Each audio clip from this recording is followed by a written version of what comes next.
तिरुपति बालाजी के प्रसाद के विषय में हमने संदेश सुना था। उस समय हम यूएस में थे और हम 3 रात तक रोते रहे थे सुनने के बाद, और ये सोचते रहे थे कि जब हमारे परमात्मा का भोग ही सेफ नहीं है तो हम हिंदुओं को कौन सेफ करेगा। और भाव ही भाव में हमने कह दिया कि अगर वक्फ बोर्ड है तो सनातन बोर्ड होना ही चाहिए और धर्म की सेवा धर्माचार्यों के हाथ में होनी चाहिए। पर कई लोगों ने यह समझा कि अध्यक्ष ये कुछ बड़ा पद चाहता होगा इसमें, इसलिए मेहनत कर रहा है, इसलिए भागदौड़ कर रहा है। मैं एक बहुत छोटे से ब्राह्मण परिवार से हूं।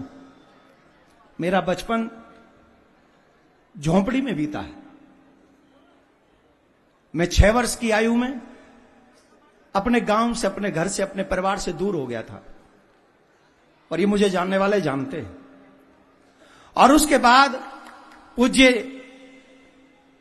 जगत गुरु मेरे आचार्य श्री निम्बार्क आचार्य भगवान ने मुझे अपनाया, मुझे निम्बार्क संप्रदाय का तिलक दिया, माला दी, मंत्र दिया, जिससे मैं इस जन्म में अपना उद्धार कर सकूं। और उसके कारण इस गांव से निकले हुए एक ब्राह्मण बच्चे को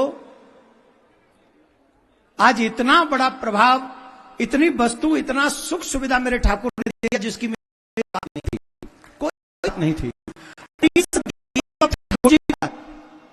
नहीं तो किसी मेरे ठाकुर ने सब दिया, पर लोगों ने कहा कि साहब ये अध्यक्ष बनना चाहता है। मैं आज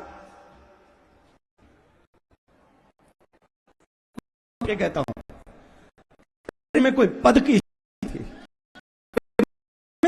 सिर्फ एक इच्छा, ऐसे भी मेरे सनातन की परंपरा होनी चाहिए।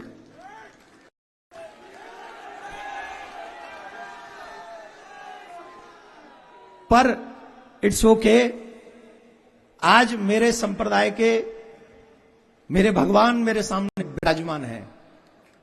मैंने इस पत्र में स्पष्ट लिखा है, सनातन बोर्ड की छोड़िए, मुझे कहीं भी किसी भी जगह पर कोई पद नहीं चाहिए, कोई प्रतिष्ठा नहीं चाहिए। मैं इस पत्र पर सिग्नेचर कर चुका हूं, और पूज्य आचार्य जगत गुरु भगवान, क्योंकि हमारे संप्रदाय के वैसे तो त्रिवेणी संगम में भगवान विराजमान है, अनेक मेरा सौभाग्य है, और पूज्य जगत गुरु श्री विद्या भास्कर जी, अनेक अनेक जगत गुरु हैं मेरे लाख निवेदन पे, तो दोनों ही मेरे लिए तो युगल सरकार हो गए। अब आप तो मैं युगल सरकार के हाथ में ये इस्तीफा सौंपता हूं। इस्तीफा मतलब ये लिखित में सौंपता हूं कि मुझे कोई पद प्रतिष्ठा नहीं चाहिए, न प्रतिष्ठान चाहता हूं, मैं तो बस सुरक्षित हिंदुस्तान चाहता हूं।